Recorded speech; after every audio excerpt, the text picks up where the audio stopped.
This week on OSRL, we use the last bit of our strength to finish laying the foundation of our house. And Jim ends up moving by hand how many tons of gravel?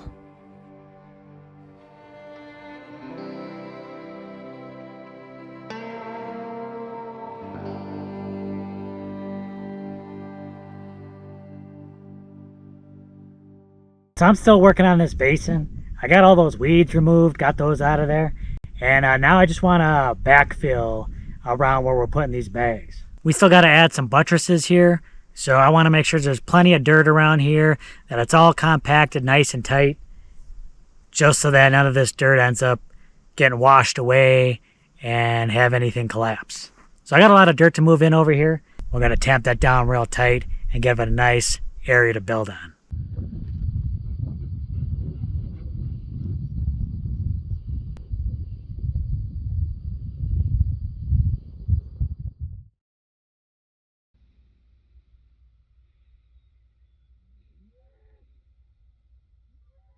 All right, y'all, we got everything ready. I got the gravel ready and bags ready.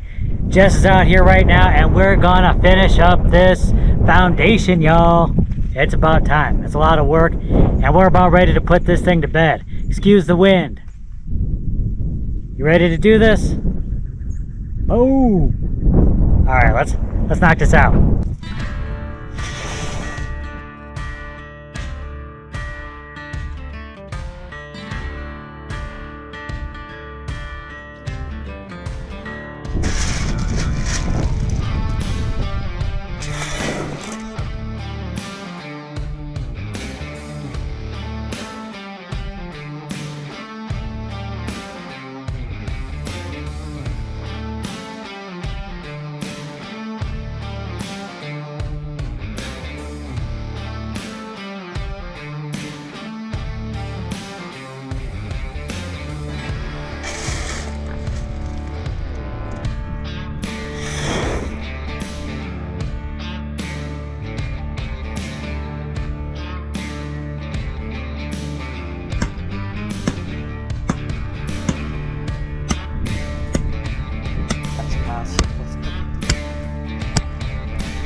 Whew. All right, not too bad. We finished off the rest of this load, and all before lunch too. Nice. I had to push it a little bit, put it in the next gear, but we got it done. I still got to pick up one more load, but this is Labor Day. That place is closed today, so I guess we're just going to take the rest of the day off and recoup a little bit, and then I'll pick up another load and tomorrow, and we'll try and finish this off. I don't know, it's going to be a lot of work. Maybe one last big push. Maybe we can get this done. How you feeling? I feel fine. Look at this. She's got energy for days.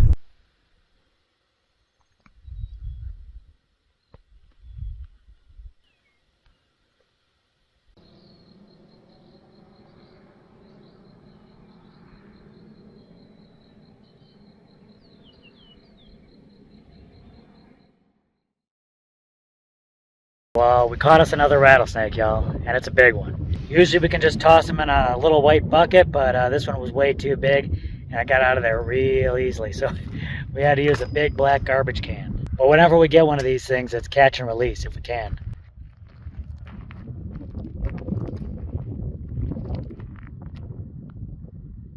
Just let him on his merry way.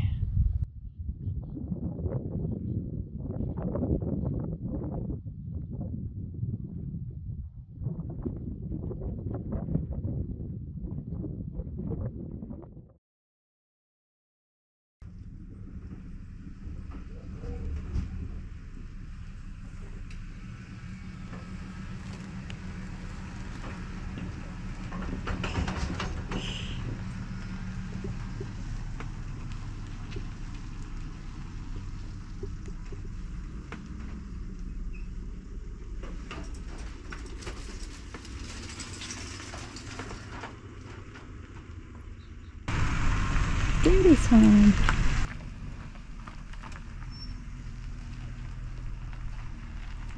So I'm back, last load of gravel. We're tired, but we're back out here. We're only gonna do maybe a couple of bags today. We got someplace we gotta be. We'll knock out the majority of this tomorrow, and man, we are so close to the end. It's crazy. We just rescued this little guy. You wanted to give him a lick. Alright, so we're back at it again today. I came out here earlier, got everything tamped nice and tight. Jess is grabbing bags, and we're going to start to fill in these bags again. Not too much left. Oh, I'm so excited to have this part done. Alright, Jess, this is it. Home stretch.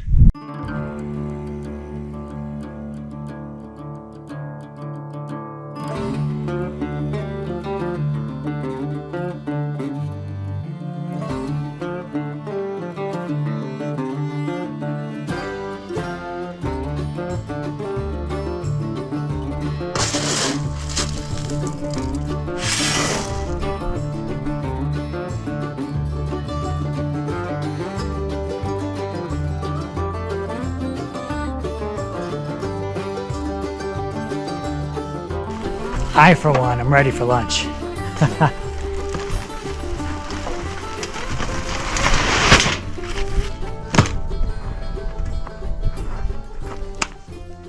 You ready for lunch?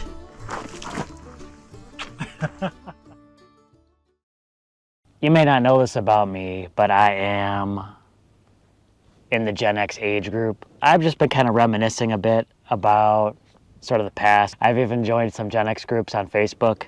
You know, I thought I was nostalgic, but the people on these groups, they are definitely really missing the past. They definitely really want to go back in time and kind of relive those days. They would love that. That might be true of a lot of people, not just Gen X, but different generations. They look back fondly on the past, especially like their childhood. And maybe that's a more common thing as you get older. Like, you get into your 40s, you start looking back at your childhood, kind of reminiscing and stuff like that. But you had an interesting take on it. So a lot of these people would love to go back and just sort of relive some of those days of their youth. But you're not like that at all. No, well, maybe because I'm more neurodivergent. I just have a different perspective than the average person. I don't know. And not that I had a horrible childhood or anything, but I just remember as a child looking forward to becoming an adult and being able to do things for myself, not feeling so like helpless. Well, I don't think that's an uncommon feeling for kids. As a kid, you can't wait to grow up so you can do what you want. Then as an adult, you wish you could go back to being a kid. Being carefree. Not having all the responsibilities that you have as an adult. But I like my life as an adult. Obviously, there's challenges that I go through as an adult and responsibilities, but I like the freedom that those responsibilities bring me. You know, I can choose to kind of design my life the way I want it to be. And I mean, previously, I think we both felt a little more stuck as adults. Like, oh, this isn't quite how we want things to be, but we made choices that led to us feeling a little more free with that. But I think that's what it comes down to is freedom. You know, people look back and they remember all the good times, but they don't remember how it felt not being able to kind of go where you want, do what you want. But freedom, yeah, that's what it's all about. You yearn for that as a kid, and then somewhere an adult, you want to go back to the shackles, but you don't have the responsibilities. But freedom comes with a price. It comes with those responsibilities to kind of do a bit more for yourself and kind of strike your own path. And once you're in the thick of it, it can be pretty daunting. And I think, you know, if you're adulting and maybe you experience some failures or, you know, things don't turn out the way you want it to be, then that's on you, and that's kind of a hard thing to take as well. You got to know what you want and then be able to work to build that life you want. Sometimes you have to work really hard at it and stay focused and be committed to that. For me, at least, it really pays off in the experience of freedom that I have. Yeah, but we're not saying it's easy, but it's definitely something to work for if you can. If you're not happy, try and make those changes. Now, I'm not saying it's wrong to sort of reminisce and sort of remember those good old times. I think it's really healthy and real nice, just as long as you don't, that's not all you do. You're not always yearning and living for the past. You gotta be in the moment. You gotta plan for the future and live for the now.